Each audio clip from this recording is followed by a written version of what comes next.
Now, we'll start things off. I'm not sure if anyone else is coming, but we've got to start now.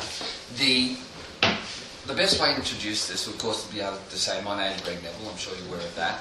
A little bit of background. I don't want to go into too much background about where the information has come from. You'll get to see that over the weekend, etc. But probably, was it 1988, I finished a degree as a natural therapist.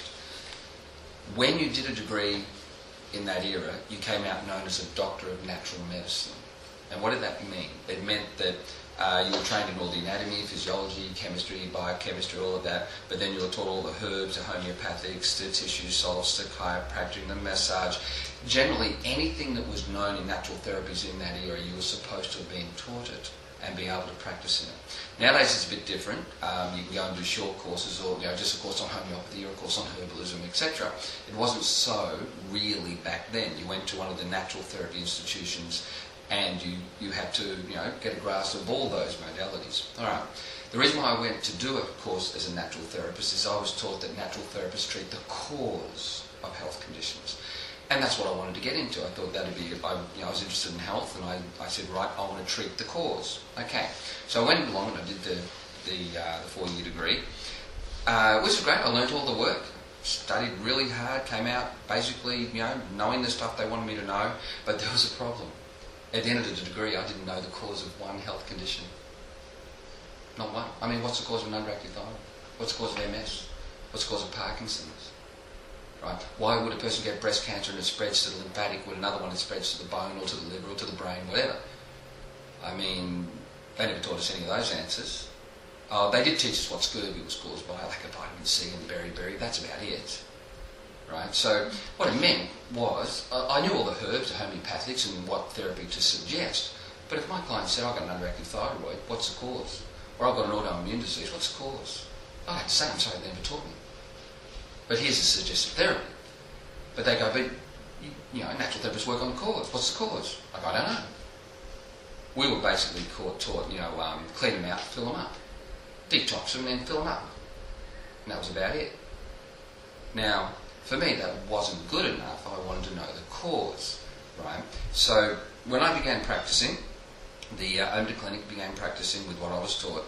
The first thing I noticed, which all therapists get to see, is that if a person's got a certain amount of stress in their life, if the stress disappears, it's very common for the health condition to either disappear or at least abate, right? And that's one of the first things I ever saw was that. So I said, maybe there's something in that mind-body stuff that you hear people talk about. Now, in that era, they didn't teach the mind-body stuff in natural therapy schools. You heard it, but they didn't teach it. In reference to stress, the only thing you got taught about stress was support the nervous system. Give it vitamins, give it herbs, give it tissue salts. Homeopathics, right? Very much that took into account the mental side of thing within medications, which was good.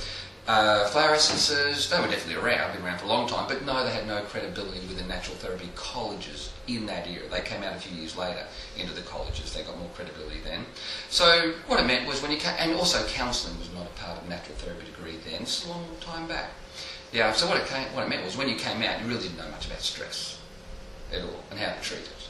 You were just trying to support the nervous system and things. So anyway, I began looking around to try and find anything that could show me the mind-body stuff.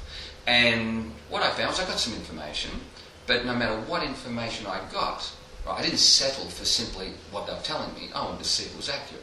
So what I did was when I clinically, right, went to assess patients to find out, I found that the information that was being shared was rubbish. I could even show why it was rubbish. I could pick out the contradictions in it and clearly show the contradictions. And, for one moment they're saying, this emotion causes that condition there. But in the next breath, they'll say, and this thought causes this other condition. I'll say, well, make up your mind. An emotion is not a thought. So it's either the emotions are the part that cause a health condition, or it's the thoughts. It can't be both, right? So the contradiction's there. And even when you looked into what they were saying, you could see that it wasn't accurate, not clinically. Maybe saying to a person, oh, you're angry. Oh, yeah, I'm angry. Oh, yeah, that's going to really be an analysis of a person. So I could actually see it was rubbish. And the more you studied it, you never got to the bottom of understanding psychological stress or the health condition. No matter how much you looked into it, it was too general and it was over the place. Meaning the mind-body stuff that they teach out there does not explain to you, right, why the immune system, right, will attack a particular organ. Right? It doesn't get to that. Or why a person could get a form of cancer that will spread to that organ and not another organ, or this organ and another person around. It doesn't. It doesn't get specific in any detail down to the nitty-gritties. And no matter how much you look at it, you will not get to the nitty-gritties. It'll just stay general. Right. So what did I do? I thought, well, I'm going to have to see what I find. So I went across to Western Australia and I began a research program. Right? And the whole idea of the research program was to see if people with the same health condition, did they have anything in common psychologically with other people with the same condition, meaning something that made it that condition instead of a different condition. Were there any common factors? Right? So originally, say for example, a lady comes along with an underactive thyroid. Right? And I go, okay, what are we trying to work out? We're trying to work out the mind-body connection. We're trying to see if there's a psychological trigger to the health condition. Well, you've got two sides there, haven't you? You've got the health condition, and then you've got the psychological realm. So obviously you're trying to find a match in there somewhere. Right? Well, the physical side, we already know what that is. The doctors have taught us anatomy and physiology. Right? So we basically know what the thyroid's about. We know the physical side. Right. So you've got to then see if there's a psychological component that's influencing that.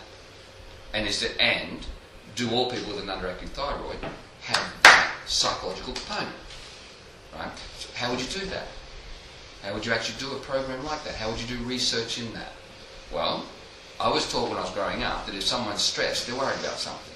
So I thought, hey, probably the first thing you should ask them is, are they worrying about anything? Is there anything concerning them?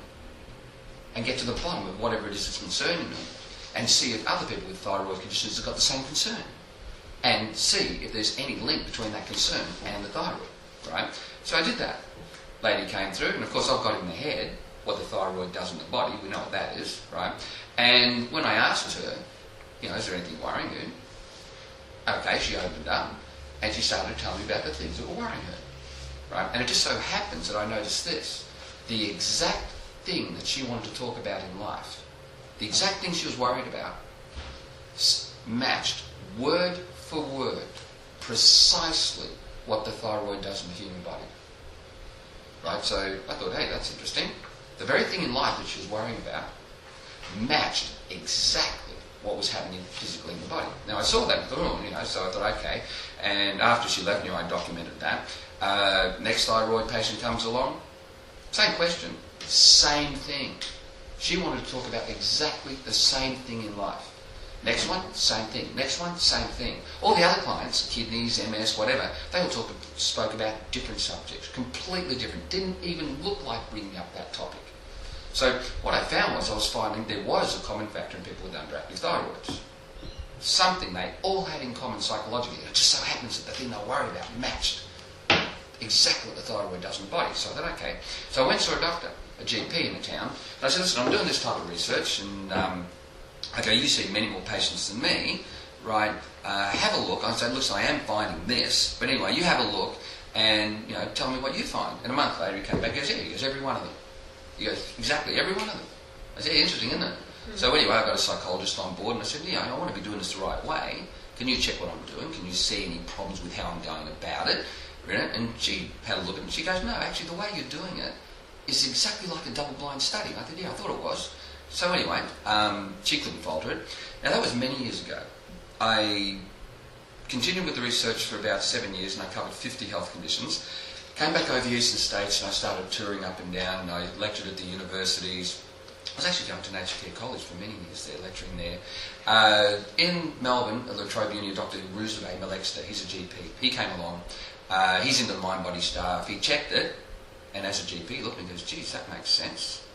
But anyway, went back, tried it on his patients, found out it was always accurate, so he came on board. We've been working as colleagues now ever since. Right, he's one of my best mates.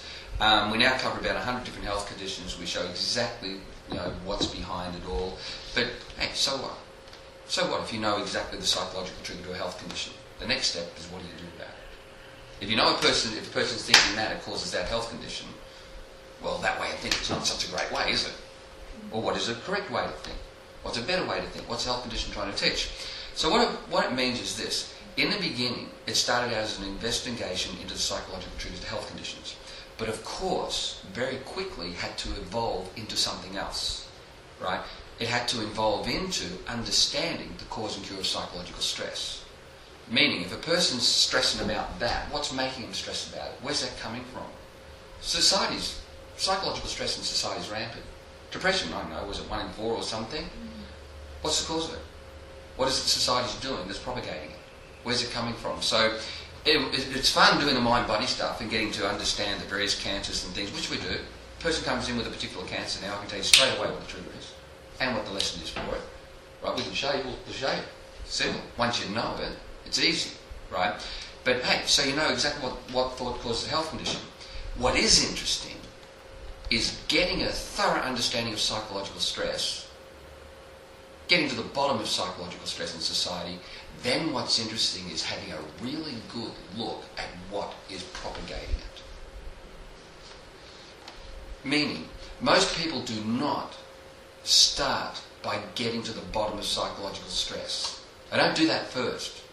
Because when you get to the bottom of really what's causing the stress, what people really worry about, and then have a look at the various philosophies that are out there that people are being taught, you can then clearly see which of the information out there is actually making the stress worse compared to which information out there actually fixes it. But people don't do that. They're just out there teaching those philosophies, not aware that underneath it's aggravating exactly the stuff society's already worrying about. But people can't see it. It's interesting when you actually show it to them and show the links. Then they go, my God, I've got a different world here now. Right? So in this work, there's two sides to it. One is where you do the mind-body stuff, and you learn the relationship between the psychological realm and the physical realm, how all that works. Then the other side of the course is understanding the cause and cure of psychological stress and how those two realms fit together. And that's what we're going to be covering. We're going to be doing that. Where's the work got to over the years now? Over the years, I've published 3 books. This one here came out, I think in '95 it came out in its first edition. I think it's about 13 or 14 editions later now. These two here, this one's called Effective Counselling, What Are the Truths, What Works. We'll explain them more on that later. This one's been out now, I think, for about 5 years or so. And this one's True Cause and Cure of Depression. I think it's about 2.5 years for this one. It's just about to have another edition. The next edition, that one's just about to come out too. So the information, I've been putting it out there for years. I've been lecturing to psychotherapists. I've been training psychotherapists, counsellors, doctors and things, psychiatrists, I've been running courses for 12 years now in there. So the information you're going to be getting here is not just like it's out of the woodwork in the last year or two, right? This has been out for many, many years, right? As we get deeper and deeper into really understanding where everyone's stress is coming from in there. When I was in WA, I was very lucky. I had a radio program that started, I was on one of the major radio stations over there. Started Sunday afternoon, then went prime time during the week. It ran for 2 years. It was a weekly program. It was great. That was a good way of getting it out. Like I said, I've been lecturing for years, various colleges. Several of the colleges have put this work into their curriculums and stuff over many years. I have not yet had one therapist that's ever learnt the work come back and say it's not true. Not one. If they want to, it's fine. But I've never seen one. I have seen people, when they start to hear the word, go, oh, no, that couldn't be accurate. Right? Of course. A little bit different to what many people are used to. But when they learn it, and they go, check it, they all come back going, this is accurate, isn't it? And I go, yeah, you bet it is. But if they want to show me it's not, I'll always ask why. Why is it not accurate? Show me why. And I like to see how far they can go with that. It's usually not very far at all in that line. So we're going to really be looking into the real cause and cure of psychological stress and how the mind and body works, how it really works. By tomorrow, you'll understand the cause and cure of cancer. You'll understand why there's so much breast cancer around, lymphatic cancer and things. So even this weekend, I want to at least give you an overview of that part too. Now, the way we're going to do this, right, is, okay, this weekend, I just want to give you as much as I can in a weekend. Just do as much as we possibly can. And I've got a massive amount of information. I could talk solidly for 10 days if I wanted to. Right? There's that much there. It's not hard to learn. It's really not hard to learn. Right? Just that we have learnt a lot. Now, so we're going to do as much as we can just this weekend for a starter. I want to start it off by showing you the cause and cure of stress. We're going to do a certain amount into that. Then we'll swap over and do some stuff on the mind-body stuff so you can get a bit of an understanding there. And then, we'll flip backwards and forwards and if different areas do what I want to cover. So we're going to do the cause and cure of psychological stress. Now, before I do, I just want to say this. Psychological stress is built on a particular framework, a particular philosophy towards life, a particular psychological framework, right? And many therapists, when you go and see them, they do not try and alter that framework. They instead just try and do issues. But they leave the person's framework, their understanding of life and what it's truly all about, alone. Right? You really can't fix stress that way. You've got to take them from an incorrect framework of understanding what life's about to a correct framework of what life's about. Then you do their issues. Because the lessons to their health conditions, the lessons to their stress, right, make no sense in the wrong framework. They only apply to the correct framework. So what we've got to do is we've got to cover what framework is causing people stress and what is the correct framework that can fix it. Then you can do various issues and health conditions and whatever. Now the reason why I gave you that thing at the very start, people don't like this, but it doesn't matter. At the end of all of this, they come out miles in front, right? The incorrect framework of what life's about, because of that incorrect framework, we end up with a whole lot of phrases and statements from it. Phrases and statements that reinforce that framework, right? They're very common phrases that on the surface look accurate. On the surface, they look accurate. And many people talk about it, and oh yeah, they're accurate. But all they're doing is reinforcing the wrong framework. So in other words, most of the information people are walking around and think is accurate, they're not aware. On the surface it looks accurate. Until you really understand stress, then you find it's actually propagating. Every one of those boxes should have a cross in it. There is not one statement or phrase there that's accurate. Every one of those phrases will aggravate any form of psychological stress a person's got. But people don't know that. We do. I do. I go and explain how those statements aggravate the stress. Right? I go and show how, so people can see it. That's what the programs are about. Right? So, on the surface, they all sound accurate. That's what people get taught. But they're not aware of the link between those phrases and stress. When you eventually see that link, then you start to understand what's truly going on. So at a certain level of development, you cannot see that link. They sound accurate. Right? With our clients, we have to take them, right, from there to a correct understanding where they can see the link between that and the stress it's causing.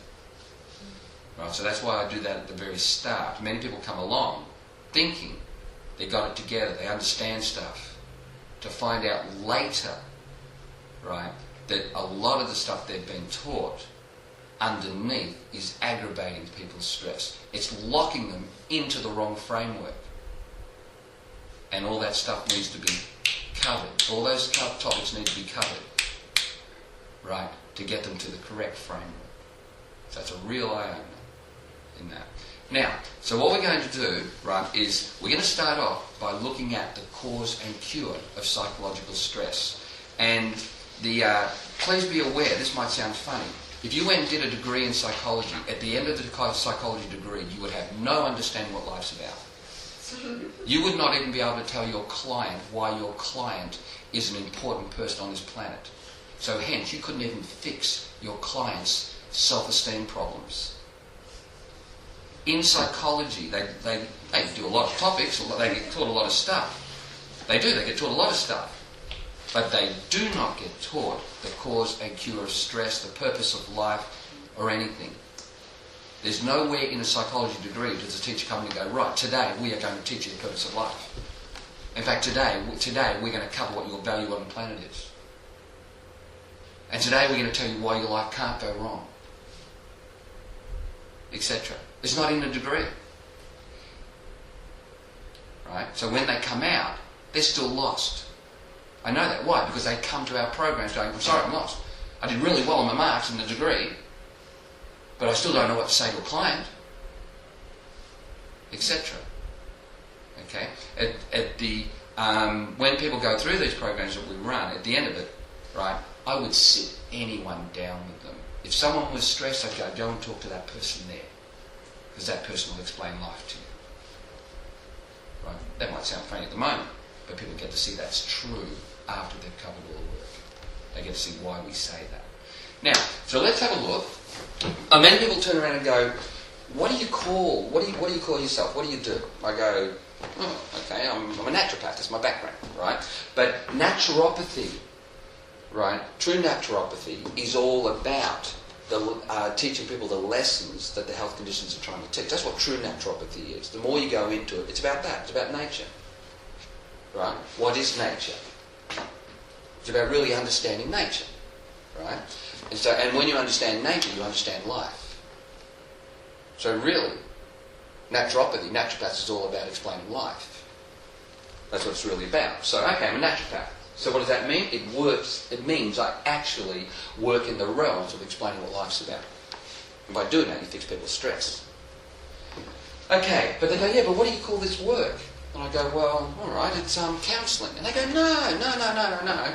I've been to counsellors and they don't do what you do. I go, yeah, that's quite right, isn't it? Oh, all right. It's holistic counselling. They go, no.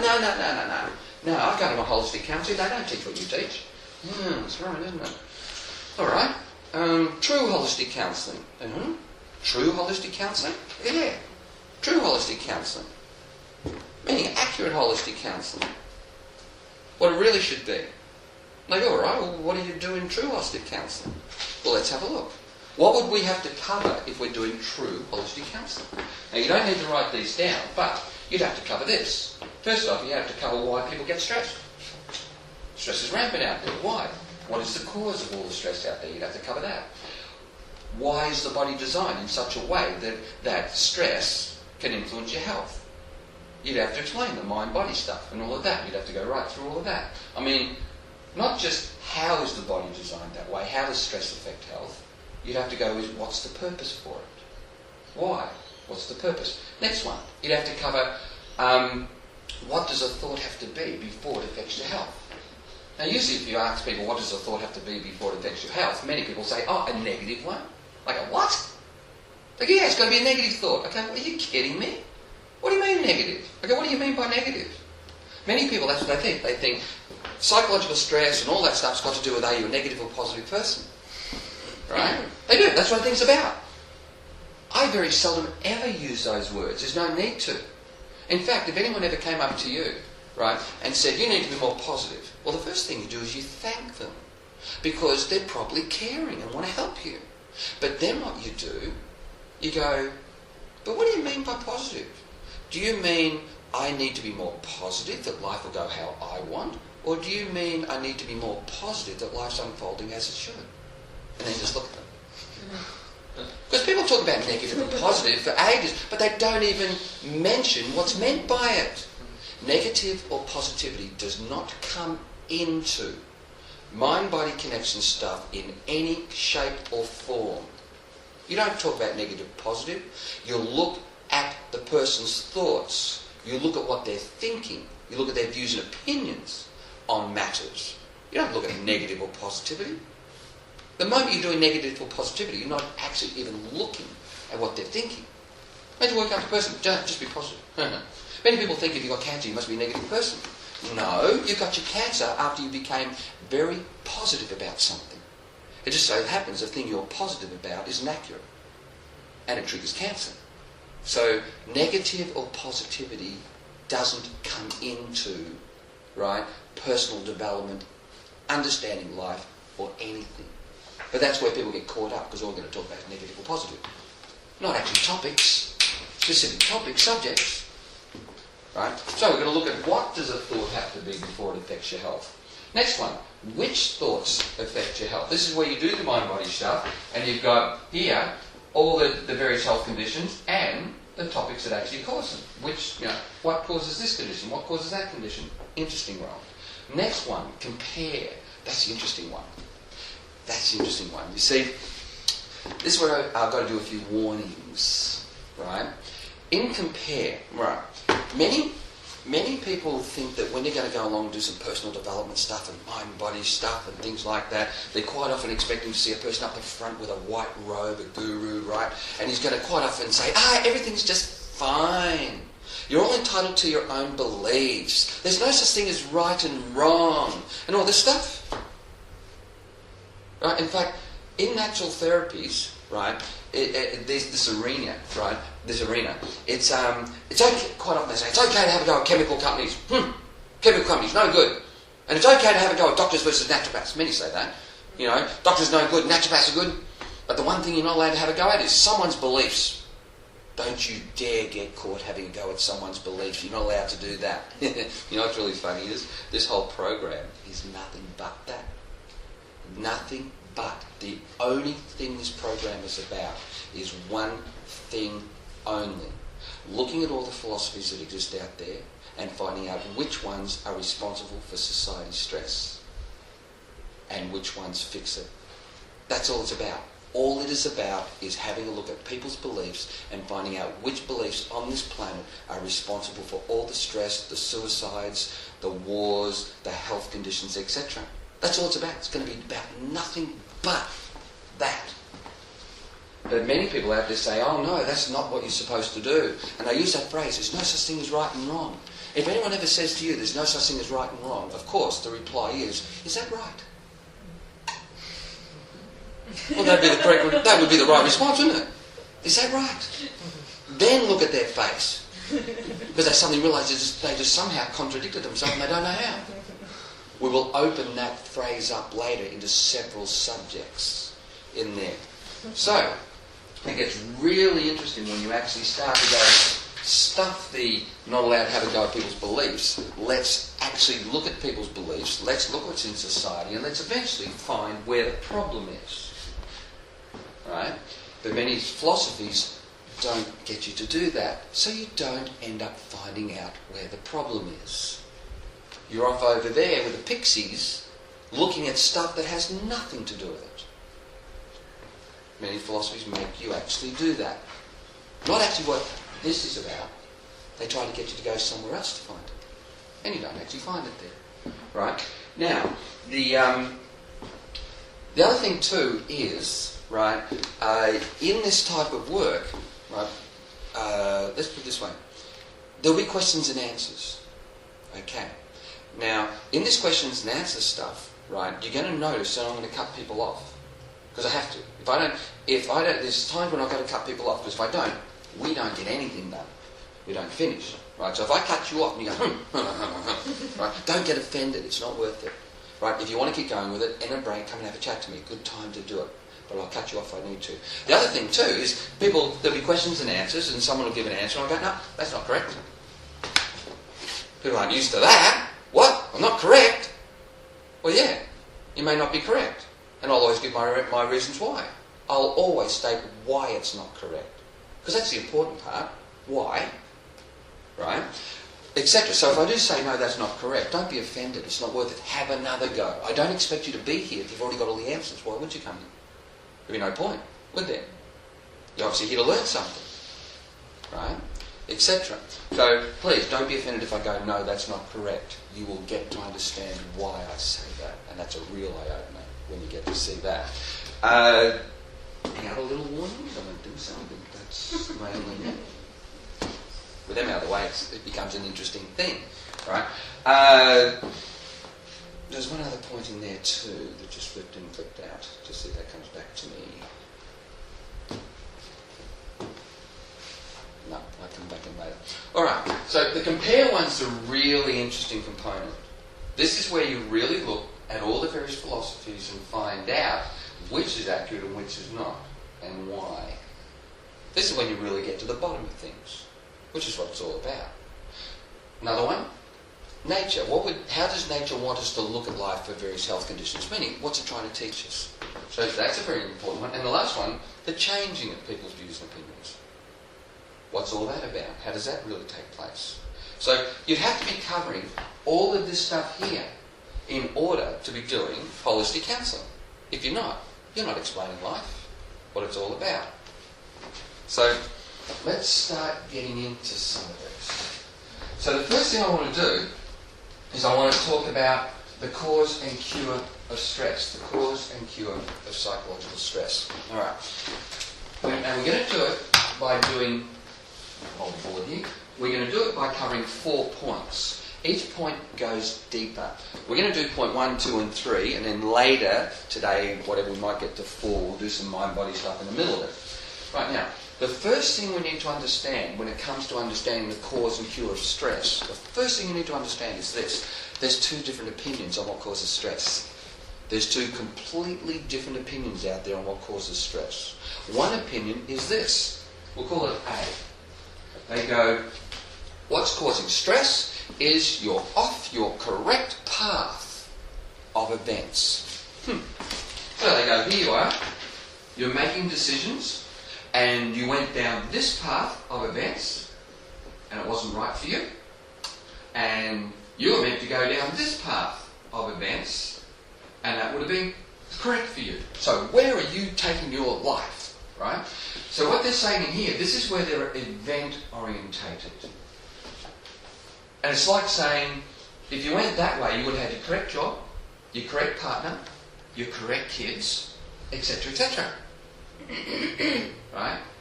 So this here, they're saying the cause of stress is, right, the events you're having. And if you want your stress to stop, you've got to start going down your correct path and meeting the people you were meant to meet and all whatever. Right, okay. The other opinion is completely different. B. They do this one. They actually state that here you are, here's your path, and here's the events that you're encountering along the way. And what they say is, you're never off your correct path. You're always on your correct path of events. And if the event's stressing you, it is not the event that's the problem. It's not causing the stress. What's causing the stress is how you are looking at the event. So here they're saying it's how you're looking at the event. Now, in this one here, they're not saying this. Say you're being beaten up by someone. They're not saying you're supposed to stay there. That's a completely different topic, which we get to later. But they will say the stress is due to not being beaten up. You being beaten up. It's due to how you view yourself being beaten up. What does it mean to you? How you're viewing it. That's what the real stress is. So, in this one here, right, they're saying it's what you're thinking. That's causing the stress. They say thinking's good. Thinking's very good. We've got a brain for a friggin' reason. Right? Thinking's good. We're not supposed to get to a point where we're not thinking. Right? But what are you thinking? They say is the problem. Right? So in other words, under this one, they get to have a look at your views and opinions. Aren't they? They're going to look at that. They're going to look at what you're actually worried about. What is it you're worried about? I mean, you're going to be looking at your beliefs and all of that. So in this one over here, they're saying what's causing your stress is how you're looking at life. What's your philosophy towards life? What do you think life's all about? What are you measuring your value by? If you're upset with your life, what are you gauging it by? Right? So here, they're interested in what you're thinking. Over here, they're interested in where you're taking your life. Come on, sort your life out. Get it to go a certain way. So these are 2 completely different philosophies, aren't they? Completely different. Now, got a little bit of understanding in these 2 different ideas, have you? Alright, now let's do this. Let's do an example just for a moment. You got a student, a girl, young girl, she's in, say, year 9 at school, right? And the teacher comes in at the end of the day, and the teacher's got a really big smile on her face. And she's got a whole lot of forms. She goes, oh, kids, this is such a great day. This is a very important day, right? See, what I've got here is I've got your forms. You're going to fill in your subjects for next year. Now, kids, this is important. This is your subjects next year, right? and and where you're going to be taking your life, etc., where you're heading for. Okay, and by now, of course, you should have a passion. Okay, remember, this is important. Okay, a little girl's sitting there going, oh my God, I haven't got a passion yet. She's into stuff, but she doesn't know what a passion is. So anyways, she's worried, I've got to put these subjects down, and it is important. So when she goes home to her mum, she takes a form, and her mum can see she's really stressed. So her mum doesn't know what quite to say. So the mother turns around and says, all right, well, let's go to the counsellor. So they go off to the counsellor for help, and of course they take the form with them. Now, what do you think the role of the counsellor is? What would you expect that counsellor to do? What do you think her role is? Point them in the direction that they believe is right. correct. Yeah. Anyone else? Find out what the child's interest is. Good. Anyone else? What the child's qualities and skills are. Right. Anyone else? How they feel about themselves. Yeah. And what's the role of the counsellor? We look at what's the role of the counsellor. How they view their life. Yeah. Their place in life. Yeah. Meaning, what's the role of the counsellor? What's the counsellor's To role? bring that out in the child so they can hear it themselves. And what would that help? What would that bring about then? What would it Some help to do? awareness for the child so they can then make a direction or a choice. Right. Anyone else? Okay. So far, you all went for that one. The one that would aggravate the stress. You're going to make it worse. Because you've basically just told the little girl, you better get it bloody right or your life's going to go wrong. That's basically what you just did. It's like a little girl going in there, worried that her life could go wrong, and you've pretty well said, gee, we better work this out. We better get to the bottom of it. Better find where you've got to take your life. And the little girl said, oh, geez, I was already worried when I came here. I'm double worried now. I've just been told my life can go wrong. But that's what most, not all, most therapists would try and do. Not all. But most therapists would say, yeah, my role is to help you get to understand which subject you're supposed to do and what your passion is and where you want to take your life, etc. That's got nothing to do with fixing the stress. When you go to a counsellor, you go to the counsellor to have the stress fixed. Well, that doesn't fix stress. They made it worse. The girl just walked out with a dose of, yes, your life can go wrong. This is the only one that fixes the stress. So this little girl goes back to school the next day, and it's got the form, right? And the teacher says, okay, what's your passion? And the little girl goes, nah, didn't get a passion last night. But I did sit down with Mum, and we looked at some of my hobbies, and we put down subjects we think might suit. But the one thing I did learn from my counsellor last night is it doesn't matter which ones I put down. My life will still have me running into all the people I'm meant to run into, and have all the life experiences I'm meant to have, and learn all the things I'm meant to learn. My life's going to be fine. And the teacher goes, what the? Etc. So in other words, the role of the counsellor is to provide the person with an education on what life's about, an education that neutralises their psychological stress. And that has nothing to do with the subject of where to take your life and what events to have. Nothing in any shape or form. It's an education on life. Right? Most people go along wanting that. And quite often, the whole consultation is on that. Not all therapists. Many do this. Well, we're not going to do that, because if I did, I'd have to say to my client that, sorry, your life can go wrong, you know. And the client's there going, yeah, that's why I'm here. That's what's stressing me. Gee, where do I go from that? Right? This is the one you go through. Now, so, of course, we're going to do this one. We're going to look at what people worry about. We're going to look at the philosophies behind the stress and what life's really all about. So, point number 2 in understanding stress. What is it that society's worrying about? Now, you're going to hear me say society in general. And I mean society in general, not everyone. Right? There's a lot of people out there where their level of development, where they're up to, has them understanding correct stuff. Right? But there's a lot of people out there that aren't up to that level of development yet. Right? So I'm going to call them society in general. Right? Society is developed under one particular foundation philosophy. And that foundation philosophy is this one. If you are good, sorry about the small writing, it's a small board. you'll... Actually, I'll move it over a little bit.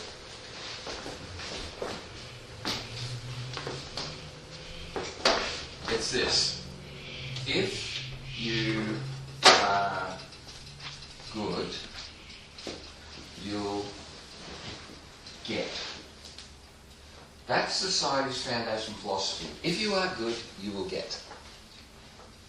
You'll see it at school. If you're good, you'll get the prize. At home, if you're good, you get the present. At work, if you're good, you get the promotion. In religion, if you're good, you go to heaven. You'll see it everywhere. You'll get doses of that every day. Now, it really does annoy some people because they go and do something so-called good and they didn't get. So that annoys them, right? But anyway, let's have a look what it's really saying. It's really saying, if you do what we want you to do, we will give you your requirements for your development. If you're good, you'll get it. If you do what we want you to do, we will give you your requirements for your development. Okay, well, what is that actually saying to our subconscious? Well, to our psyche, that's actually saying, hey, pal, you can miss out. If you're good, you'll get. It's actually stating you can miss out. At the base of all psychological stress is a particular fear. It's the fear of missing out on requirements for development. Fear of missing out on requirements for development. That's what's going on in our subconscious. Because we've been taught you can miss out. Now, what else does it mean though? The if you're good you'll get actually means this. In order to not miss out, you've got to gain the approval of others. If you're good you'll get. So we've got to gain the approval of others.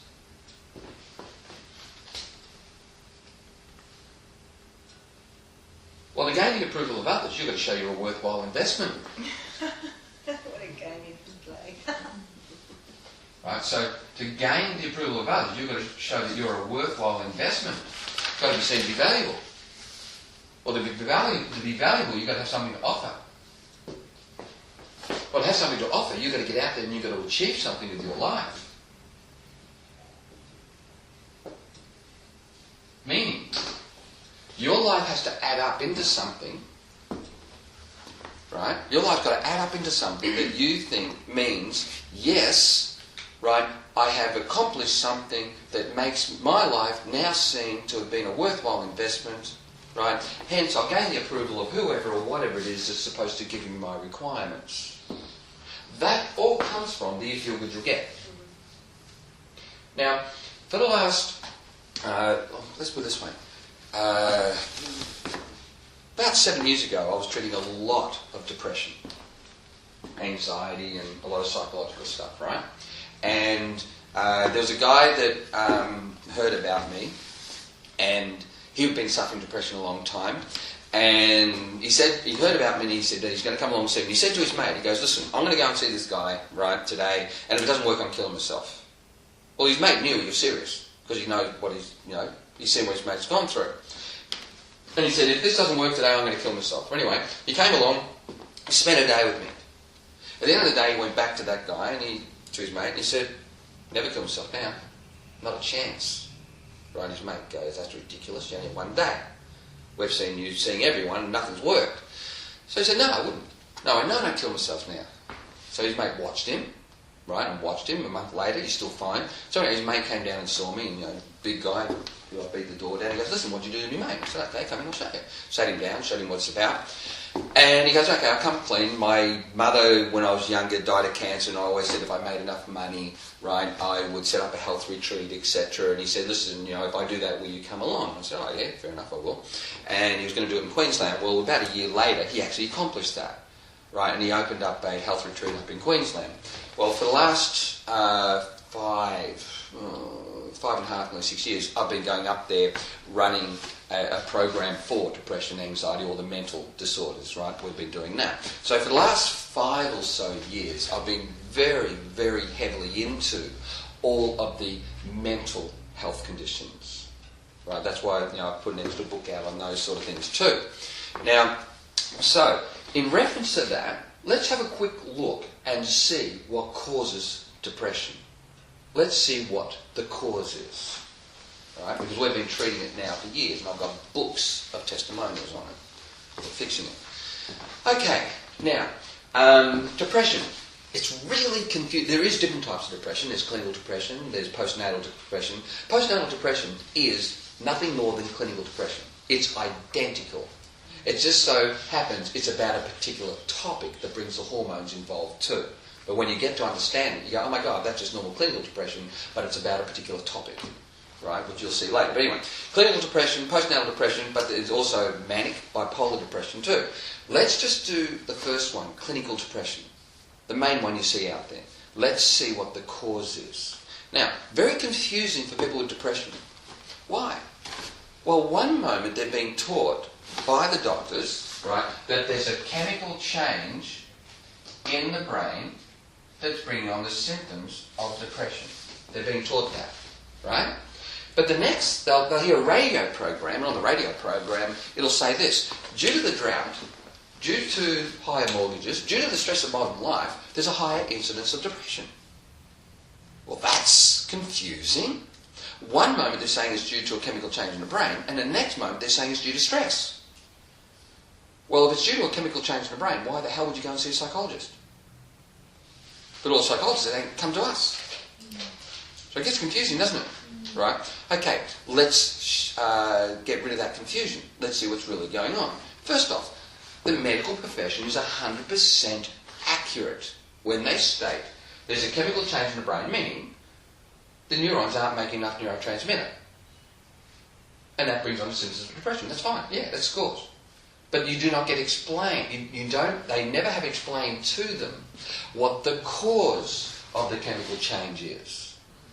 What's the common factor in all people with depression that makes it depression instead of another health condition? What is the common factor?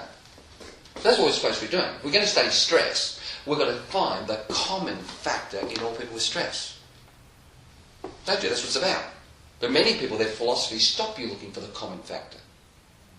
Many philosophies stop you even looking for the cause. Oh, there's no such thing as right and wrong. Oh, okay. There's not for the cause. Etc. So, let's see what the common factor is.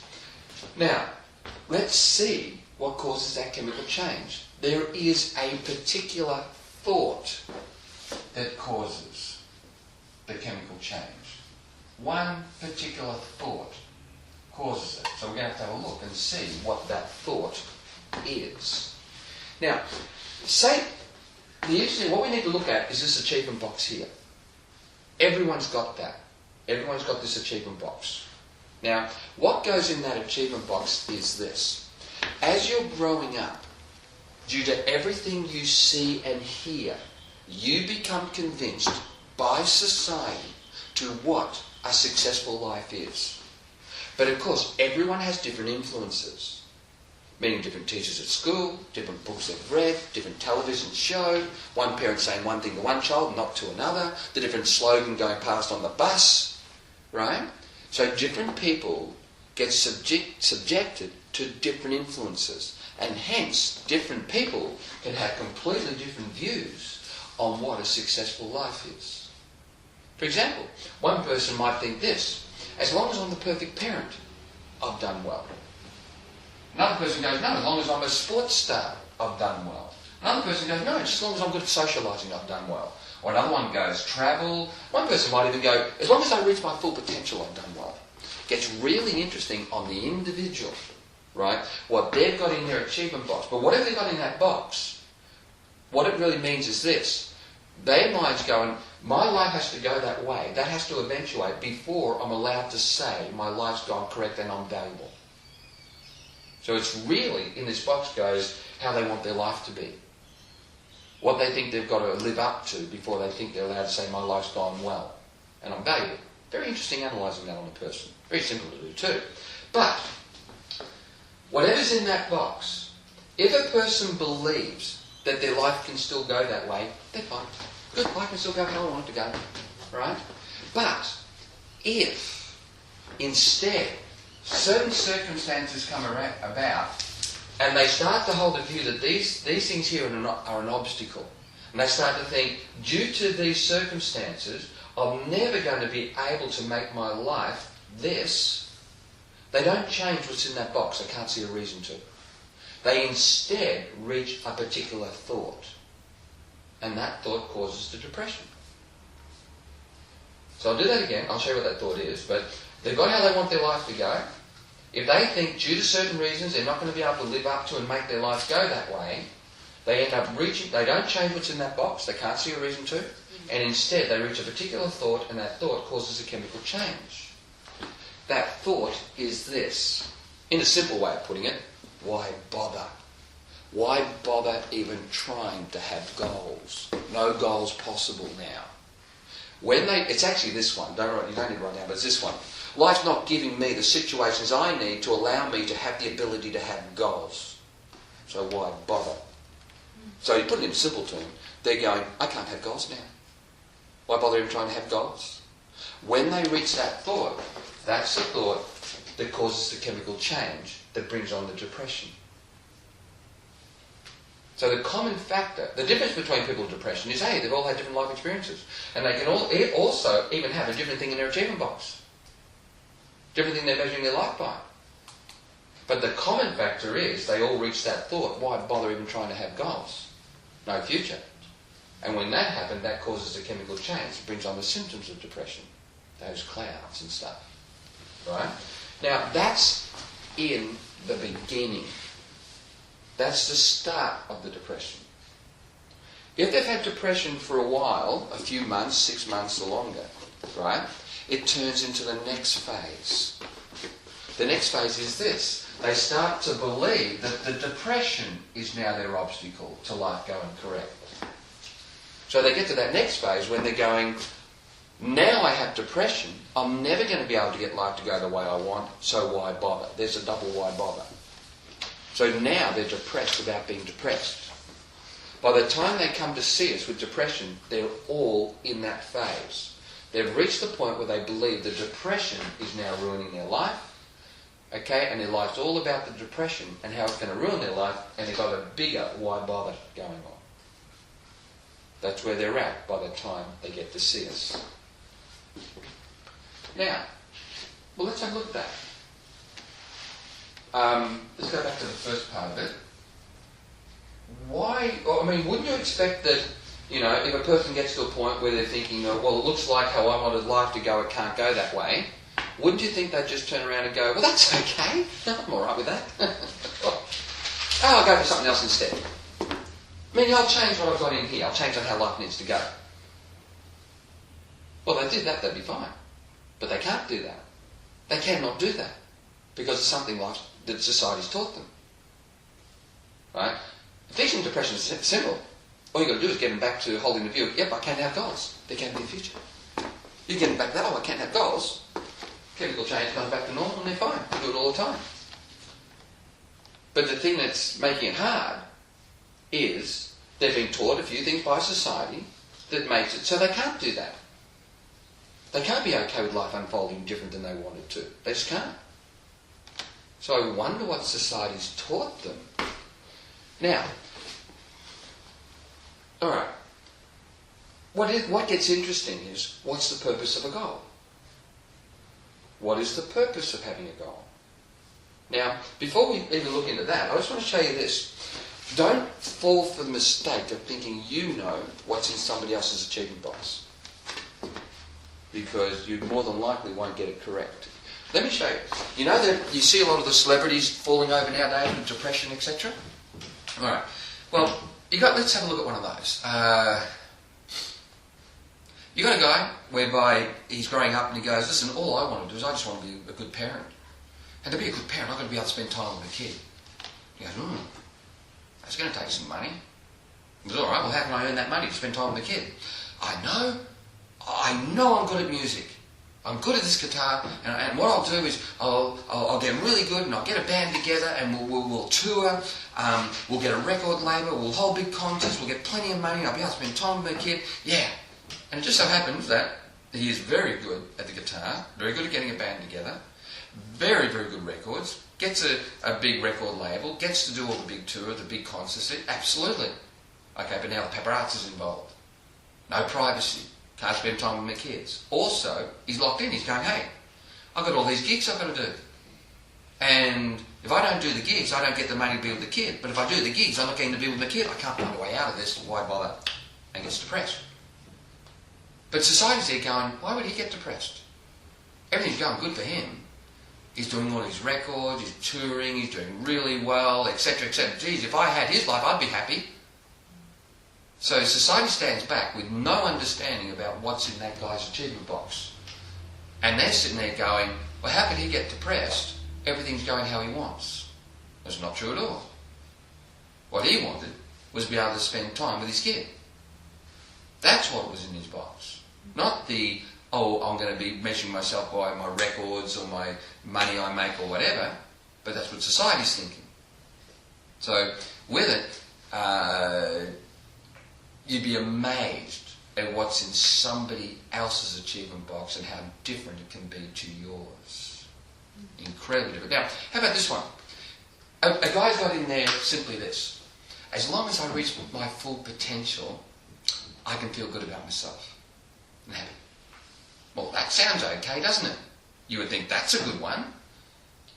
Not if you don't know what full potential actually means. Very seldom do I come across people that even know what that truly means. Right? But anyway, he's got in there, as long as I reach my full potential, I can be happy. Right? So easy, that's a good thing. I'm going to reach my full potential, I'll be very proud of myself. So he goes out and he has to go at something and he achieves it and he goes, good. Now I can feel good about myself. No, I can't. I haven't reached my full potential yet. Oh, okay, so I'll have a go at something else. Oh, but he achieves that. He goes, there. Now I can feel good about myself. No, I can't. I still haven't reached my full potential. And he starts to think, hang on. No matter what I do, I'm not going to reach my full potential. Because there's always something else I can do. Well, that means I'm never going to be happy, so why bother? So we even get that. That's quite a common one. People come along and in their achievement box, as long as I reach my full potential. And eventually, because they don't even understand what it really means, they get to that point of going, oh my God, it looks like I'm never going to reach my full potential because there's always something else I'm going to have to do. So they go, well, why bother then? Because his mind is the whole purpose of life was to reach your full potential. And he goes, gee, I'm not going to be able to do it. So why bother? So it's interesting what goes in here. Very interesting. But anyway, let's get back a little bit. A person's got how they want life to go. Well, if it looks like it's not going that way, why don't they just go, that's okay, I'm cool with that. Put something else in there. They can't. Why? Well, one thing is, let's look at this. Very interesting what society teaches you the purpose of a goal is. What's the purpose of a goal? Why have goals? Well, for many people, they hold this view. Well, the purpose of a goal is to complete it. What else would the goal be for? Obviously, you have a goal, you have it to complete it. So they think the purpose of a goal is to complete it. Actually, what they're really saying is the purpose of a goal is to complete it and show how well you are. You know, look, I had a goal, I completed it. See, I'm good, aren't I? So many people actually believe the purpose of a goal is to complete it and prove that you've done well. That's most people in society. That's what they think. Their subconscious thinks is the purpose of a goal. You have a goal to complete it. So you can show how well you've done. And you've been a worthwhile investment. Etc. And that's what this is about. Now, so what does that mean? Let's have a look and see what that means. I've got to have a goal and complete it in order to show I'm a worthwhile investment. That meaning that I'm important, I'm valuable. That means whatever goal I complete, it must be able to show I'm valuable, I'm worthwhile. So that means whatever the goal is I'm going to complete, it must be very valuable. It must prove my value. So, they've already got in that box what they think, if they complete it, will show them to be valuable. Alright? And it's got to a point, it looks like they can't complete it. So you can walk up to them then and go, well, why don't you have a go at this? I don't know. Or why don't you have a go at that? No. Why? Because in their mind, they're going, why have a go at that? If I complete that, it's not going to show I'm valuable. So what's going on is in their mind, they have a view of what they think represents value. Right? And they've got that thing in here now. And as far as they're concerned, it's the only thing that represents your valuable. And if the whole purpose of this is, if you're good, you get, is to achieve something that proves you're valuable, once it looks like the thing they want to achieve, they can't achieve it, you can walk up to them with anything else and go, why don't you have a go at this? Like you can have a guy going, as long as I'm an aviation engineer, I'll be valuable. Okay, and it looks like you can't do that. So you go and go, well, why don't you be a civil engineer? You go, no. You become another type of engineer, you go, no. No point in that. Why? Because in his mind, the only thing that would have proved him to be valuable is if he was an aviation engineer. So that's why it's very hard for people to depressed. You can walk up and say, well, why don't you do this? And why don't you, okay, it's not going that way, why don't you do this? I go, no, not worthwhile doing that. Because, right, the only thing they're in their mind, they're going, the whole purpose of life is to accomplish that. And hence prove I'm valuable. To the And society? hence, Or what's that? prove they're valuable to the society? Yeah, prove them valuable. Or whoever or whatever it is that's going to give them their requirements one day. That doesn't mean they know who or whatever. They've just been told that if you're good, you'll get. And if you're good, you'll get. Says you've got to live up to a standard to receive. So it's like saying, I've got to go and do something, live up to a certain standard in order to receive. Now, I don't know who or what's going to give it to me, but I've got to do it, or I'm going to miss out. That's in the subconscious. Right. So, what needs to be worked on? Well, yes, there's definite work to be done up here. They've incorrectly got their self-esteem, how valuable they believe they are, attached to achieving that. So we've really got to have a talk about self-esteem and what a person's real value is, don't we? So we've got all that to do. And what the true purpose of a goal is, we've got to do all of that. Lots of stuff to talk about. But before we can even do that, we have to come back to this end of the equation. Because here's the problem. The problem's down this end. See, behind all of this, they've got the concern they're going to miss out on their requirements for development if they don't live up to that. If we can neutralise that, we take the sting out of that, don't we?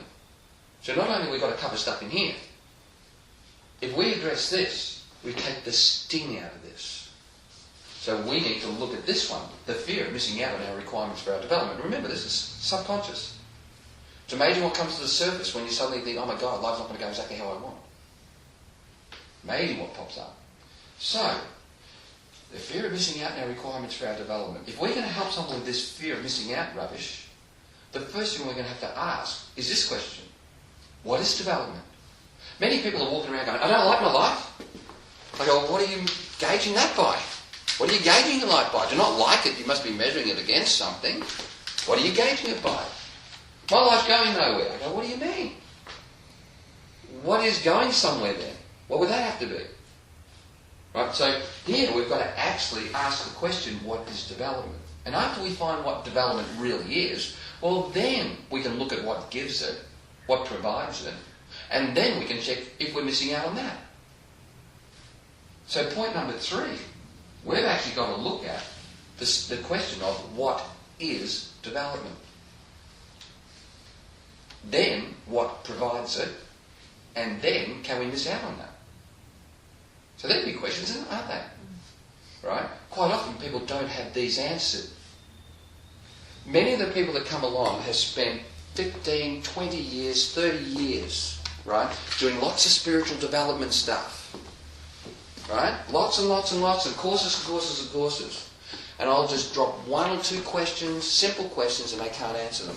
For example, a person walks past and I go, see that person there? What's that person's value? What's that person's value? They go, I don't know. I go, what's that person's value? I don't know. I go, so out of all these years of your spiritual development, you don't even know why people are valuable? Oh, that's true. Etc. And quite often, even when I ask them what development is, they go, oh, that's not explainable. They go, oh, it's different. If you ever go to it, see, there's personal development programs running everywhere, especially on the weekend, it'll be lots of that. If you ever go to a personal development program, the first thing you do is when you go in, they start, you stand up, you go, hey, oh, excuse me, this is a personal development program? They go, yes. You go, oh, good. Before you start, just to make sure I'm in the right place, could you please tell me what I should measure my development by? The answer would usually be, oh, I'm sorry, it's different for everyone. Wrong, get up, walk out. Not correct. Not even close to correct. So quite often, at the end of a personal development program, you walk out and you don't even know what your development should be measured by. Or what to gauge your life by. And you just did a whole personal development program. And you didn't even walk out understanding even what your value is. But that's nearly everyone that comes along. Not all. Some programs are good. But most of the people who have been doing the programs for years and reading the books for years, they can't even answer simple questions of what their value is. What should they gauge their life by? They don't even understand their purpose. And they've just done all the programs and books and things. They're still lost. Because they don't have those questions answered in there. The programs are meant to answer those questions. So, right, when we get back here, we're going to ask question number 3. What is development? Alright, point number 3, what is development? Now, can you all see there's some light coming through? Do I tell you what? Okay. On the planet there are 2, and only 2, there's 2 different models for measuring, for gauging personal development. There are 2. There are 2. One of them is called the achievement model for measuring personal development. The other model is called the wisdom model for measuring personal development. And they are totally different. They're the only 2.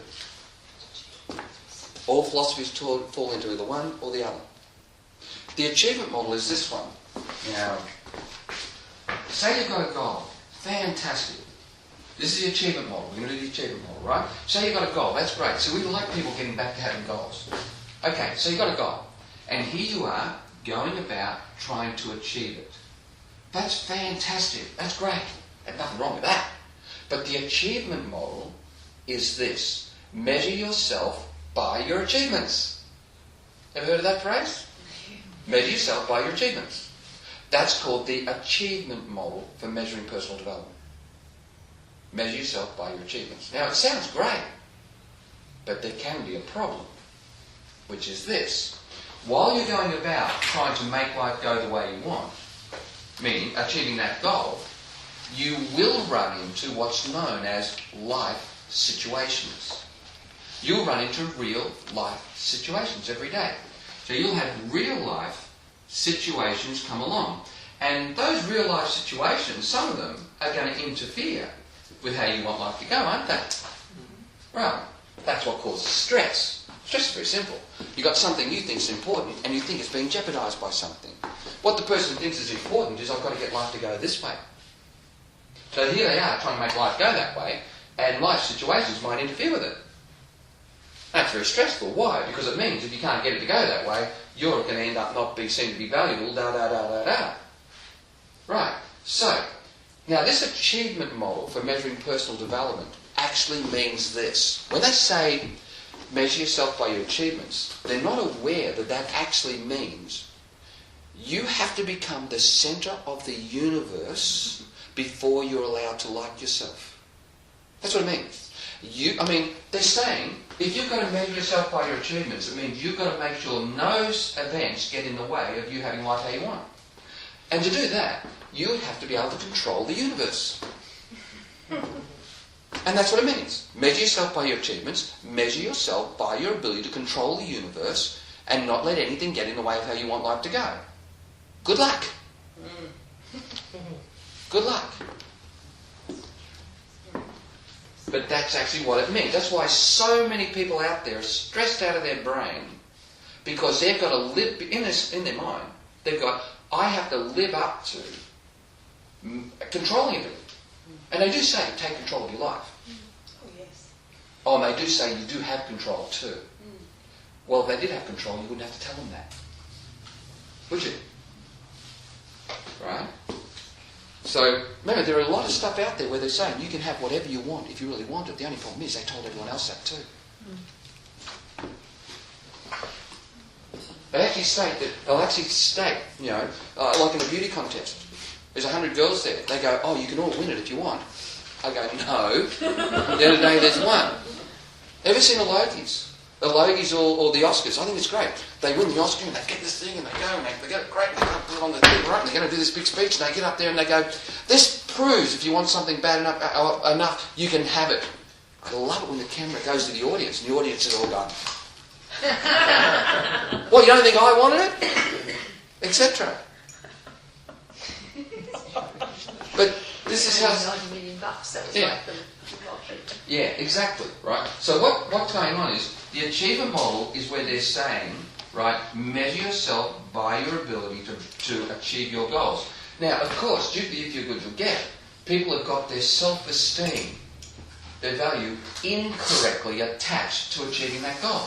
So what does that mean? That means any situation that comes along and gets in the way of you making it go the way you want, you will see as a threat against your value. Wait till you see what that does to your immune system in there. But, now, there is another model. It's called the wisdom model. And that is very, very, very different. Okay? The wisdom model is this one. As you're going about trying to make life go the way you want, some things go the way you want, some things don't. But what will be taking place is this. While you're going about trying to make life go the way you want, have you ever heard the phrase, you grow from your life experiences? Mm-hmm. That's accurate, isn't it? Life experiences will be developing your wisdom. Right? The wisdom model is, right, where you understand that life is developing you. It's developing your wisdom. And that represents your true personal development. The only problem with that is this. Most people don't know what wisdom is. It's one of those words that people flip around all over the place. If you go to a personal development program, a spiritual development, etc., there's some good spiritual stuff out there, there's a lot of rubbish too. If you go along and they drop that word wisdom, you instantly go, hey, whoa, hey, hang on, whoa, interesting word. But, could you please define it? And please give me an understanding, an example of it. Because quite often when you go to ask them to define it, they can't. And if you ask them to give an example of it, they quite often can't. Right? Now, and I will say this too, I have been thrown out of quite a few spiritual bookshops because I very nicely asked them to explain what they're saying and they couldn't. And they got upset when I asked. So in other words, it's like the same, right? You'll get a book and you'll read a bit and you'll ask them about it, right? And you'll say, do you think that's true? And they'll go, yes. And you go, wow, that's great. And then you'll ask them, why is that true? Oh, why is it accurate? Oh, they'll go to try and explain that. And if they do, oh, that's great. Why is that accurate? They start to get annoyed now because you're asking them why. They're saying something's accurate. And eventually, after 2 or 3 questions, they'll say this. You're trying to be too left-brained, you're trying to be too logical, and spiritual development surpasses the human intellect, and it's not explainable. So I go and explain it to them.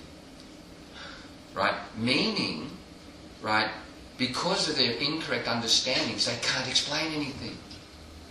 And that's their way out. But that's what they've been taught. So even wisdom, they're not even usually able to explain or give an example. Well, that's not how we fix our clients. We've got to explain things. So we need to look at what wisdom is. Right, let's move into it. We'll do it a few different ways and it'll get us there, right? Let's do knowledge versus wisdom, just as an example. Say you've got a plumber and he's been in the trade for 30 years and he knows 15 wells. Now that's his knowledge. Wisdom, completely different. Wisdom will stop him jumping off the bridge if he stuffs a weld up. I mean, in the bigger picture. Student doing her exams at school. Now that's her knowledge. Wisdom, again, completely different. Wisdom will stop her from committing suicide if she fails the exam. See, a lot of people think wisdom is this, knowing how to make life go the way you want. I've had a lot of life experiences. I should now be wise. I should know how to get life to go the way I want. Many people think wisdom is knowing how to make life go the way you want. That's called the achievement model. When wisdom That's not wisdom at all. Wisdom is this. Now I'll do something, but we'll do a better one in a moment. Better definition, right? Wisdom relates to a very specific set of understandings. A very specific set of understandings that neutralise psychological stress when life's not going the way you want. That's one definition. There's a better one. So I'll just do that again. Wisdom relates to a very specific set of understandings that neutralise psychological stress when life's not going the way you want. Okay, that's one definition, but we've got to do better than that.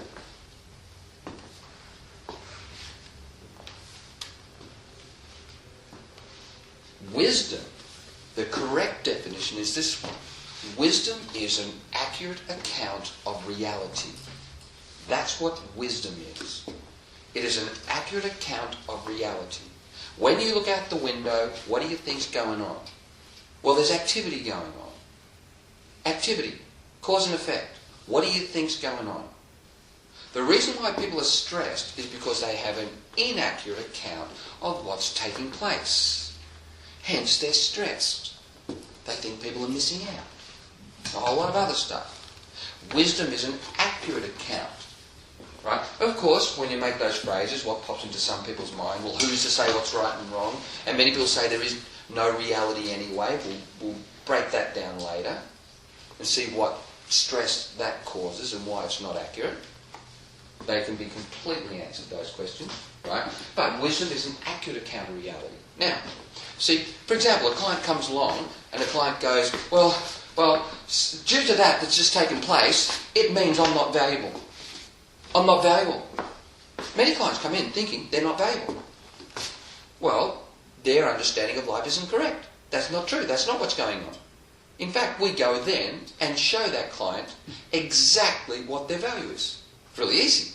Every person that comes along, every client, walks out understanding exactly what their value is. It just so happens it's the same for everyone. It's identical. It's the reason why everyone is so valuable. We go and show them what it is. So they got it wrong. They can say, oh my God, I can see why that is my value. Oh my God, I've always been valuable. That's right. In fact, I always will be, won't I? Yeah, you can see that, can't you? Yeah, totally. So that person then walks out understanding what their real value is. Or a person comes in and goes, oh, my life's going nowhere. See that? My life's going nowhere. I go, hang on. I've just got to draw a diagram on the board. One diagram. From that diagram, he goes, oh my God, my life is going somewhere, isn't it? I said, yeah. So you got more understanding now. He goes, yeah. So in other words, their understanding was wrong. They thought that meant that their life was going nowhere. And I can show them one diagram. It's not true. Right? Or they come and go, oh, yeah, I could have made a different decision back then. I go, hang on. I go and show them something, and they go down, they go, oh, I couldn't have, could I? No. Meaning, the person's got an incorrect understanding of what's going on. And in that incorrect understanding, going, look, I could have made a different decision back then. Well, that's not true. We go and show them, we go and prove it to them, that they couldn't have. So in other words, and there's many, many, many lessons like that. So the person came in with an inaccurate understanding of what's going on, and hence was stressed. When you get a correct account of reality, what's really going on, what you're seeing is simply cause and effect. The process of development. In that process, you're not there going, oh, look, everyone's missing out. You're actually going, no, look what they're receiving. Look at that person's getting. Look at that person's getting. Look at that person's getting. You actually see the process of development. And this idea, we're missing out, you get to see is ridiculous. An accurate account of reality is nothing more than an accurate account of the developmental process. Cause and effect. Activity. The developmental process. So wisdom is an accurate understanding of the developmental process. That's all wisdom is. An accurate account of what is truly going on. It's interesting when you understand the mind-body connection and what it teaches you about what is truly going on. It's really interesting. So, wisdom is an accurate account of reality. Now, many people think, no, wisdom's your ability to make life go the way you want. Well, they're all about event-orientated. Where should I go? Which way's up? Etc. When this one's all about how to look at life. What's life all about? An accurate account of what's really going on. That's that one. Under this one, you can explain to people why their life can't go wrong. Why it cannot go wrong. Why? The reasons. Under this one, you can't. You can only think, explain, oh my God, I could go wrong. Here, you can explain why it can't go wrong. That's what clients need. An understanding of why their life can't go wrong. They're only stressed because they think it can. And they think they can end up valueless. they miss out. Well, you can't fix stress. The person can come in and go, oh, my life's going wrong. You can't fix it. Go, yes, it is. It's going wrong. Can you? Because that's what they're already worrying about. So you cannot fix anyone's psychological stress out of, oh, your life can go wrong. But that's what many therapists do. They think their whole job is to make sure that client starts to do something so their life can't go wrong. No wonder they're so stressed. Right. Now, but this gets interesting, this diagram. See, I'm going to do something now. You may not understand now why it's so important, but later you will. You know that phrase, we grow from our life experiences? That is so accurate. The only problem is, most people don't even know what it means.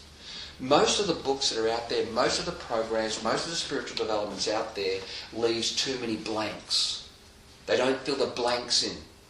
And because of that, you don't have a correct understanding of what's truly going on. Now, what I mean by blanks? Well, if I drew that and I put that, someone might go, I'll go, what's that represent? Someone might go, oh, 2 eyes. All right. If I put more data and I go, all right, well, what about this? You know, they go, no, it's 4 plates with some eggs on it. Okay, but if I keep putting more data, you get a different picture, don't you? If I put enough data, you might see a Mona Lisa, I doubt it. But more data, you get a different picture. That's exactly right. Out of most of the information that's out there, there is not enough data. So people don't end up with a big enough understanding. Right? And even by that, I'm saying that even the phrase, you grow from your life experience, such a simple phrase, most people do not even know what that means. So, let's have a look at that for a moment. You grow from your life experiences, which is accurate, isn't it? It's a very common phrase, it's very accurate, it is.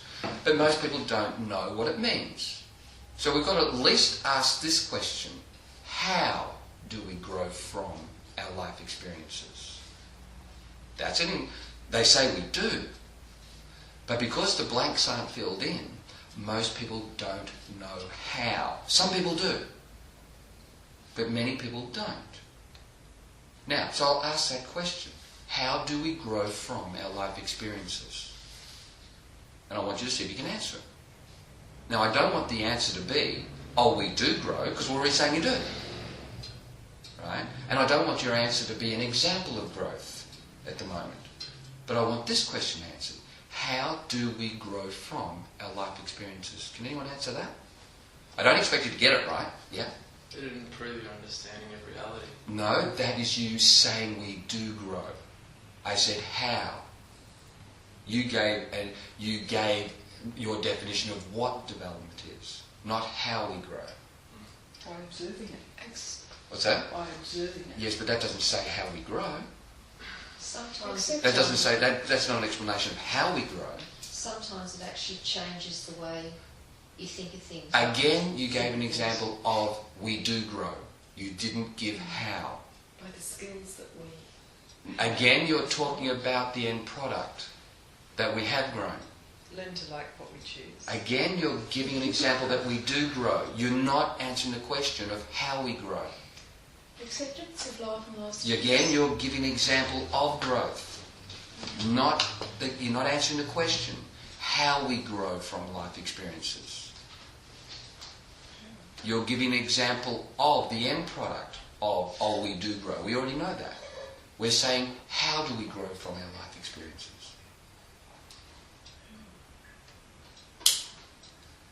Now, see what I mean? Simple, basic questions that usually are not answered. One was close, we observe. But how does that lead to growth? At least someone started to look at the process, but it's not enough to explain how we grow. Big missing blank in there still. Experience.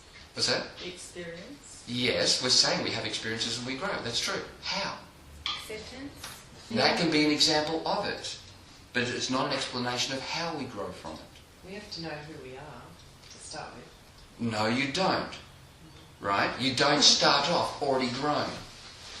Is it the feeling, the reaction? Can be part of it, but no, that's not correct. It really doesn't go into, it doesn't answer the question. It's heading in a wrong direction for understanding it.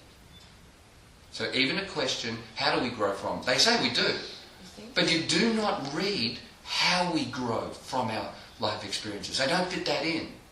And if they don't fit it in, that can alter your whole philosophy of what life's about. You can end up with an incorrect philosophy by not understanding how we grow from our life experience, even what the statement means. It's going to be from learning from it. No, that's what we're saying. We're saying you learn from. Oh. But that we're already saying. The statement you grow from your life experience means that.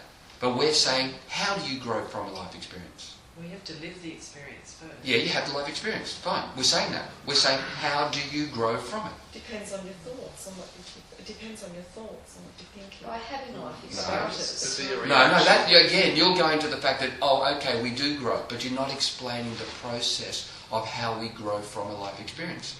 Not feeling the middle party. You're just saying we do grow, but not how. But wouldn't how depend on what you're thinking? No, just the process. I'm not saying what lesson did you learn. I'm saying explain the process, not what lesson you got at the end. There are many lessons to learn. There are many lessons to learn. I can rattle off hundreds of them, right? But I'm not saying we're saying you do grow from. I don't want to know what a lesson is. I want to know how we grow from a life experience. How? Explain the process. Reacting to an experience and understanding it? Or No, the understanding it can be the growth, but you haven't explained how we got that growth. There's a missing part in the middle. And people usually can't answer it. From our conditioning as well. Yes, but that's like an end process. You haven't explained the process. You explained the end of it, but not the process. It's like saying, we end up with paint, but not explaining the process of how we ended up with the colour of paint. Through wisdom, you develop. No, not through wisdom you don't develop. You develop wisdom. You don't develop through wisdom. Right? Wisdom is the end product.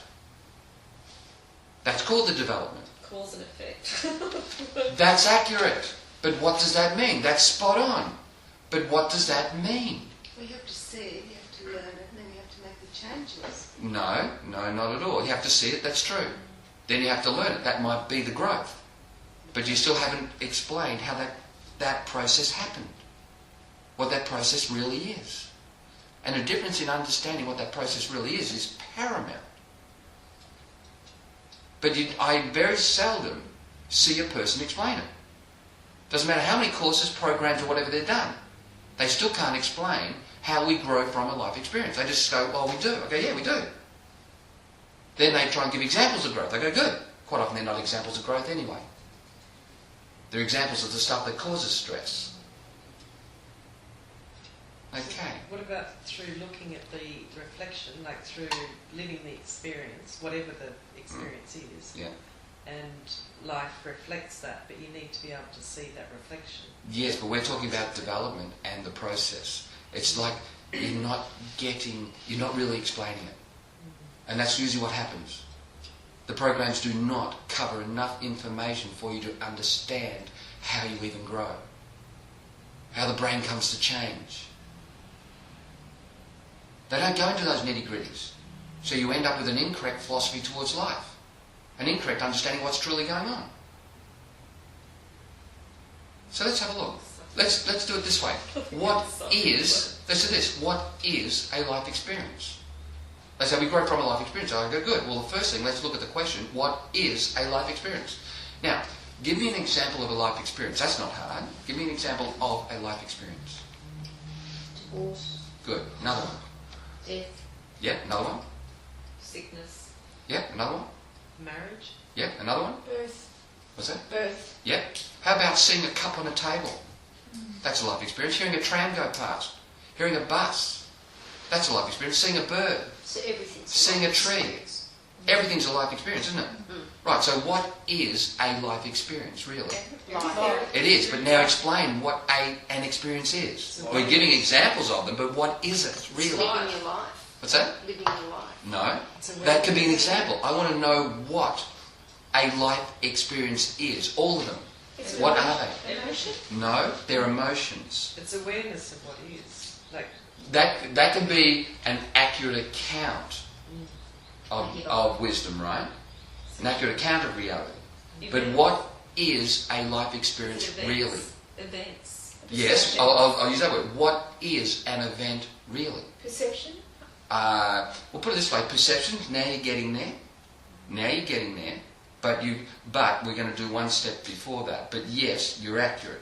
What is a life experience? how it affects you personally. Good, you're doing it. It's getting there. So what is a life experience really? What is it really? A perception of... But to have a perception of something, what's got to be going on?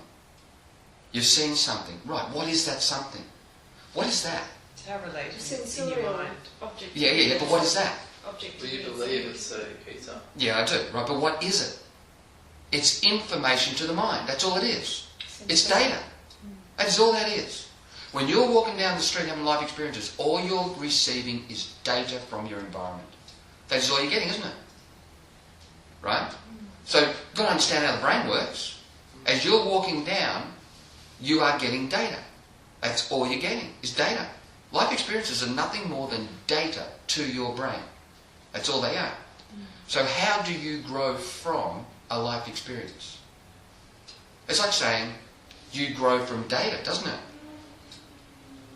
They say you grow from a life experience. What that means is it means as you're walking down the street, you are growing because of the data you're encountering.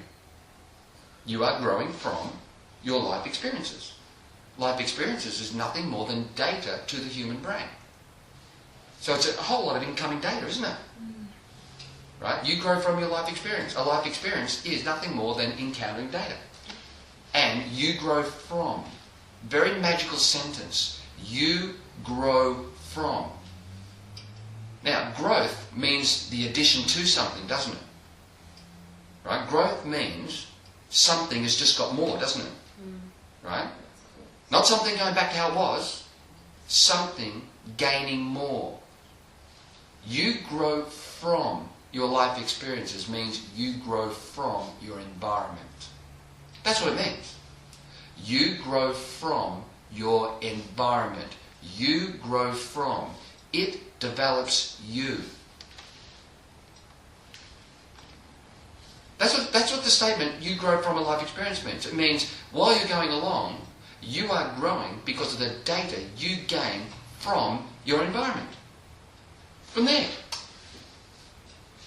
Now, that is the absolute opposite in every shape or form to the phrase, go within for your answers. It's the absolute opposite. So people are all walking around going, you grow from your life experiences, now go within for your answers. What?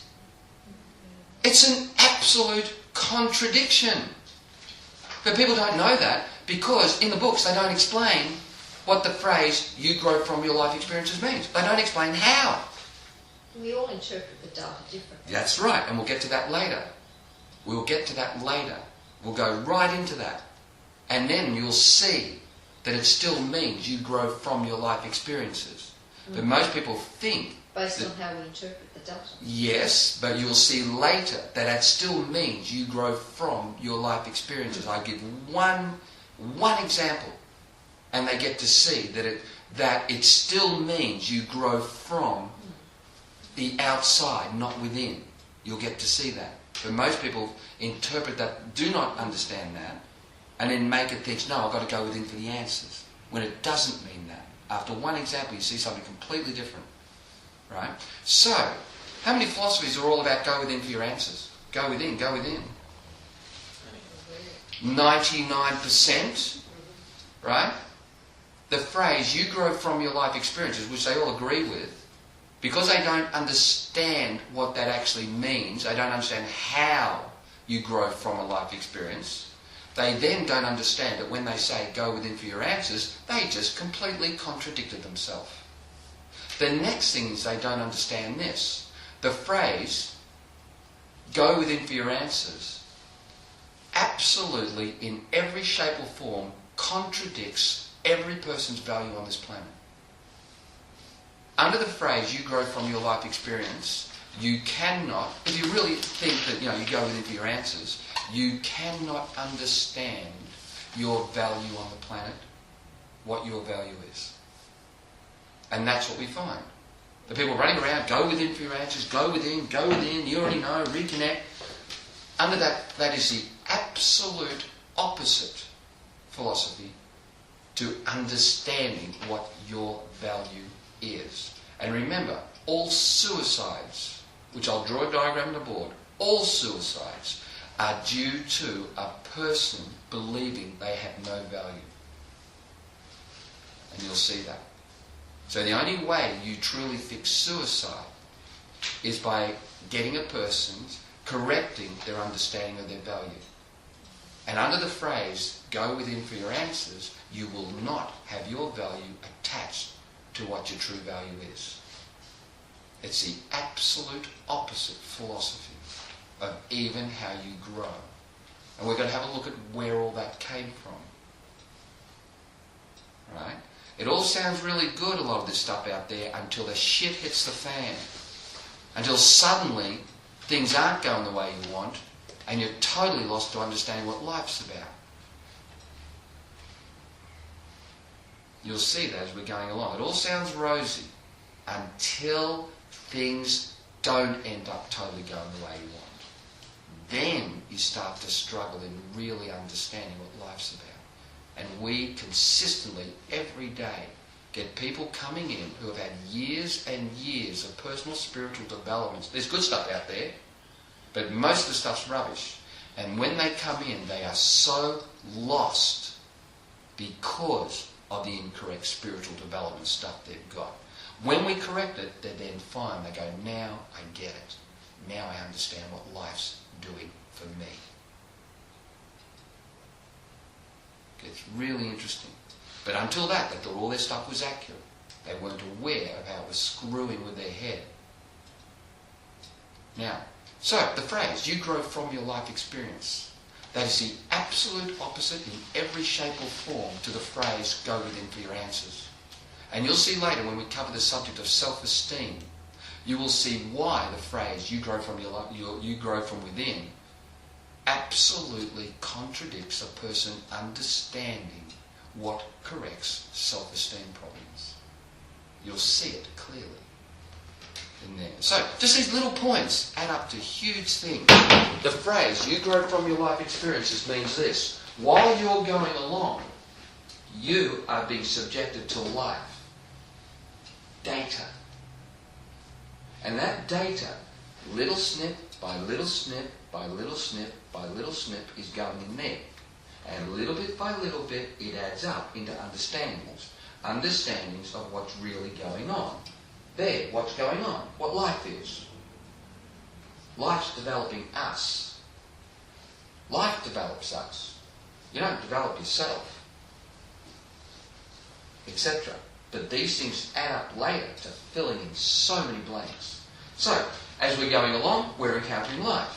True, we grow from our life experiences, meaning data. Bits of data, bits of data, bits of data, and you're growing and understanding life. And there are many, many, many lessons in wisdom. I wonder what cancer's trying to teach. After you learn the cause of cancer, I doubt if you'll use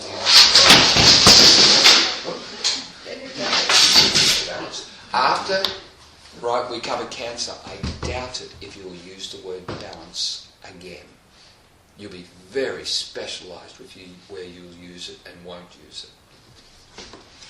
After we cover what cancer's caused by. So I need to get lots of more understanding to it. So, now. So, here we are. We're trying to take life the way we want to. As we're going along, we're encountering our environment. No wonder every person you meet is so important to your life. They're part of your environment. You know when they say you're meant to meet that person? All of that? Yeah. That's accurate, isn't it? Because of the role they're playing in your development, etc.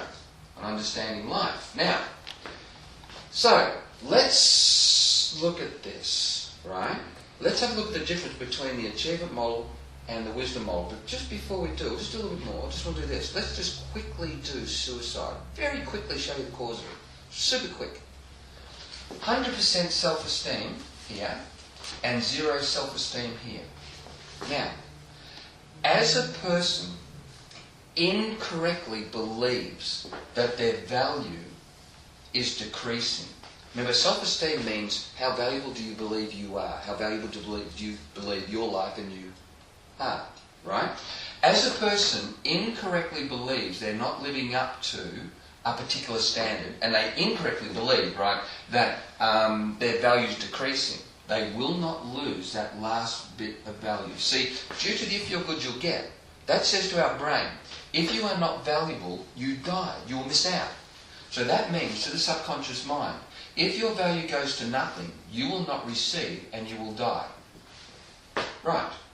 Now, because they're not living up to some expectation, they incorrectly believe their value is dropping down. When it gets down to here, right, in their mind goes, if I try to go another day, I could stuff up more. I risk being shown, being proven to be valueless, and I cannot risk that. That's too much pressure. So they end up going, I need to go somewhere else, away from the pressure of having my self-esteem, my value on the line. That's called suicide. They're not trying to kill themselves. They're trying to get away from the pressure. Right? They're going, hey, where I am now, all of this, too much pressure. Right? Too much pressure upon my value. And I need to go somewhere else to survive. That's called suicide. So it's not an attempt to die. It's an attempt to actually stay alive by protecting their value. So how important is it that they have a correct understanding of their value? Just about every person that comes along goes, oh, you've got to help me, I've got self-esteem problems. Their parents send their kids along, oh, they've got self-esteem problems. How common is that? Meaning, they don't think they're valuable. Well, I wonder what they've been taught to measure their value by. Interesting, isn't it? Yeah. Right? Well, I thought they were all valuable. Aren't all kids valuable? Isn't every person on this planet valuable? Well, yeah. But under the achievement model, oh no, you might, if you get out there and you start doing something, you might become valuable one day. You might like yourself then. Not, oh, you are valuable now, let's show you what your value is. Etc. So, fixing a person's self-esteem is the most important thing. But to do that, you've got to show them what their true value is, so they don't end up having their value attached to things that is not their value, things that can be in jeopardy. What do you think some people measure their value by out there? How much money they make. Yep. Yeah, money, success. Marriage, things, how many kids you got, promotion at school, Friends. Yeah, exactly, all that. Well, none of that's their value, is it? Well, it's all outside of you too. No, you must remember this, right? The phrase, it's all outside of you. Well, I mean, not outside. I mean, they're all part of you. But Yeah, but I'll just do it this way. The phrase, they're all outside of you. yeah. Yes, that's true. But see this thing here? Yeah. We'll just do one thing quickly, right? Is this pen valuable to itself? Yeah, it's got a function. Yes, but that's not... Is it valuable to itself? The word, yes, it's got a function, is a contradiction. You answered it correctly on the second one. In your first one, yes, you got it wrong. The second one, its function, you got it correct. Right? But there are contradictions, you didn't see it. Mm-hmm. Is this pen valuable to itself, or is its value to be gauged by what it can be used for? What it can be used for. Yes. So its value is not to itself, is it? Its value, it's its role it plays in something. Mm-hmm. Right? If I had a $2 coin in my pocket, is its value to itself, or what it can be used for? Mm-hmm. Right. So the value of anything is outside itself, meaning the role it plays in bringing something else about. Isn't it? Mm-hmm. Right? So, but many people think, oh, your value's, what you are to you. And that's not your value. Your value is the role that your life plays in something. But most people don't know what role their life is currently playing. Right? Then how So, would you explain the physiology? Like, if that's not value in itself, then your cells have value in themselves because they're they have the intelligence and the ability to nourish. That's right. So in other words, the human body as a total is not valuable to itself. As a total, the human body is playing a role in something. Every organ is valuable to the body, isn't it? But the body itself, who I am, my value is the role that this plays in something. Right? And how do you do the physiology? Right? When we actually do the subject of what health condition is caused by a person believing they're not of value. There's a particular health condition. So we do the physiology of it. We do that topic.